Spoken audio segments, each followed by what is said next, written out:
السلام علیکم۔ مصر کے شہر امین کے اندر ایک قبیلہ تھا۔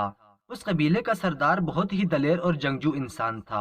بازار کے اندر چند سکوں پر ملازمت کرنے والا نوجوان چند ہی سالوں کے اندر قبیلے کا سردار بن گیا، اور اس نے اپنے قبیلے کے لوگوں کو بھی اتنا بہادر بنا دیا تھا کہ اس قبیلے کے چند لوگ کافروں کے بڑے بڑے لشکر کے سامنے ڈٹ کر کھڑے ہو جاتے۔ اس قبیلے کے شفا خانے کے اندر ایک حکیم رہتا تھا۔ وہ حکیم بڑا ہی عقل مند اور تجربے کار انسان تھا۔ وہ حکیم سارے قبیلے والوں کا علاج کرتا اور قبیلے کا سردار اسے ماہانہ تنخواہ دیتا۔ حتیٰ کہ قبیلے کے سردار نے اسے اجازت دی ہوئی تھی کہ اگر قبیلے کا کوئی بھی آدمی تمہیں معائنہ کروانے کا معاوضہ دے تو تم لینے سے انکار نہیں کرنا، لیکن کسی سے زبردستی نہ لینا۔ لیکن اس کی ایمانداری اتنی تھی کہ وہ قبیلے کے کسی بھی آدمی سے ایک سکہ بھی نہیں لیتا تھا، چاہے بیماری کتنی ہی بڑی کیوں نہ ہو۔ بس قبیلے کے سردار سے تنخواہ لے کر اپنی زندگی گزر بسر کر رہا تھا۔ اسی حکیم کا بیٹا، جس کی عمر تقریباً اس وقت 10 سال تھی، وہ اسکندریہ کے ایک مدرسے میں تعلیم حاصل کر رہا تھا۔ اس حکیم کی تنخواہ اتنی زیادہ نہ تھی کہ وہ اپنے بچے کو کسی بڑے مدرسے میں تعلیم حاصل کروا سکے، لیکن یہ رحم دلی تو اس سردار کی تھی، جس نے اپنے بچوں کے ساتھ ایک غریب حکیم کے بیٹے کو بھی اپنے بچوں کے برابر مدرسے میں پڑھانے کے لیے بھیجا ہوا تھا، اور اس کی پڑھائی کا جتنا بھی خرچہ آتا تھا وہ سردار ادا کرتا تھا۔ وقت گزرتا رہا۔ جب اس کے بیٹے کی عمر 16 سال ہوئی تو وہ سردار کے بیٹوں کے ساتھ واپس لوٹا۔ قبیلہ بھی ترقی کر گیا تھا۔ وہ قبیلہ جو 50 خیموں پر مشتمل تھا، اب وہ سینکڑوں خیموں پر پھیل چکا تھا۔ اس قبیلے کے ساتھ سردار نے کپڑے کا کارخانہ بھی بنا دیا تھا۔ اس کے علاوہ قبیلے کے سردار نے صلیبیوں سے ایک بازار بھی زبردستی چھینا تھا۔ اب وہ قبیلہ ہر لحاظ سے کافی مضبوط قبیلہ بن چکا تھا۔ ایک دن وہ حکیم جڑی بوٹیاں حاصل کرنے کے لیے جنگل کے اندر چلا گیا۔ وہ جڑی بوٹیاں تلاش کرتے کرتے اتنا زیادہ آگے چلا گیا کہ اس کے قدم خفیہ جاسوسوں کے گروہوں کے ٹھکانے پر جا پہنچے۔ جب ان جاسوسوں کو خبر ملی کہ ہمارے ٹھکانے کو کسی آدمی نے دیکھ لیا ہے تو انہوں نے پیچھا کرنا شروع کر دیا۔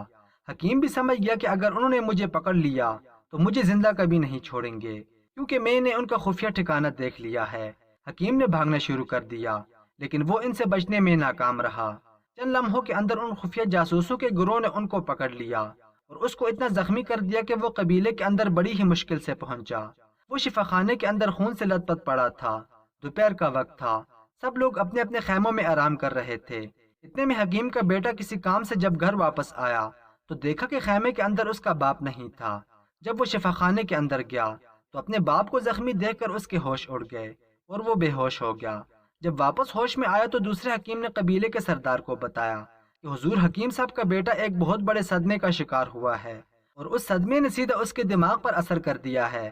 اب یہ اپنی زندگی میں شاید کبھی بول بھی نہیں سکے گا، کیونکہ اب اس کے اندر بولنے کی صلاحیت ختم ہو چکی ہے۔ اب اس کا دماغ پہلے کی طرح نہیں رہا۔ یہ سن کر سردار بڑا پریشان ہوا، کیونکہ ایک طرف اس نے اپنے وفادار حکیم کو کھو دیا تو دوسری طرف اس حکیم کی آخری نشانی جو کہ اس کا بیٹا تھا وہ بھی اب معذور بن چکا تھا۔ سردار بڑا پریشان ہوا، اور پھر حکیم صاحب نے اسے بتایا کہ سردار صاحب، آپ نے اس نوجوان کی خاص حفاظت کرنی ہے، کیونکہ اس کا جہاں دل کرے گا چلا جائے گا، جو دل کرے گا وہی کرے گا، کسی کی بات نہ سنے گا نہ سمجھے گا۔ اگر آپ نے اس کی دیکھ بھال نہ کی تو یہ بہت بڑا نقصان بھی کر سکتا ہے۔ یہ سن کر سردار نے حکم دیا اس نوجوان کے خیمے کے ارد گرد سپاہی تعینات کر دیے جائیں۔ وقت گزرتا رہا۔ تقریباً 1 سال تک تو قبیلے کے سردار نے اس کے خیمے کے اندر سے نکلنے پر پابندی لگائی رکھی، اور ساتھ ساتھ اس کا علاج بھی چلتا رہا، لیکن شاید اس کے دماغ پر اپنے باپ کا اتنا بڑا صدمہ پہنچا کہ کوئی بھی دوا اس پر اثر نہیں کر رہی تھی۔ ایک دن سردار کسی کام سے باہر گیا۔ جب واپس آیا تو سپاہی نے بتایا کہ سردار صاحب، حکیم کے بیٹے نے اچانک ہمارے سپاہیوں پر حملہ کر دیا ہے اور ہمارے کچھ سپاہیوں کو زخمی کر کے بھاگ گیا ہے۔ یہ خبر سنتے ہی سردار نے سپاہی دوڑا دیے، خود بھی تلاش کرتے رہے، لیکن حکیم کا بیٹا نہ ملا۔ وقت گزرتا رہا۔ چند سال گزر گئے، لیکن سردار کو حکیم کا بیٹا نہ ملا۔ سردار سمجھا کہ شاید اب وہ اس دنیا میں نہیں رہا، لہٰذا اب اسے تلاش کرنا ضروری نہیں۔ وقت گزرتا رہا۔ کوئی نہیں جانتا تھا کہ اس حکیم کا بیٹا، جس کو سردار مردہ سمجھ رہا تھا، وہ مرا نہیں تھا، بلکہ ایک اندھیری گوفا کے اندر رہنے والی ایک بوڑھی عورت کے پاس رہتا تھا۔ ہوا کچھ یوں کہ جب وہ نوجوان قبیلے سے بھاگا تو وہ دوڑتا دوڑتا جنگل میں جا گھسا تاکہ اسے سپاہی نہ پکڑ لیں۔ اسی جنگل کے اندر ایک بڑھیا اپنے گھر میں جلانے کے لیے لکڑیاں اکٹھی کر رہی تھی۔ اس نے ایک نوجوان کو بھاگتے ہوئے دیکھا تو پوچھا، ارے بیٹا، کیوں بھاگ رہے ہو؟ جب اس نے بڑھیا کے منہ سے بیٹا جیسے الفاظ سنے تو وہ وہیں رک گیا اور بڑھیا کی طرف اپنے قدم بڑھا دیے۔ بڑھیا نے پوچھا، بیٹا کیوں بھاگ رہے تھے؟ وہ نوجوان خاموش۔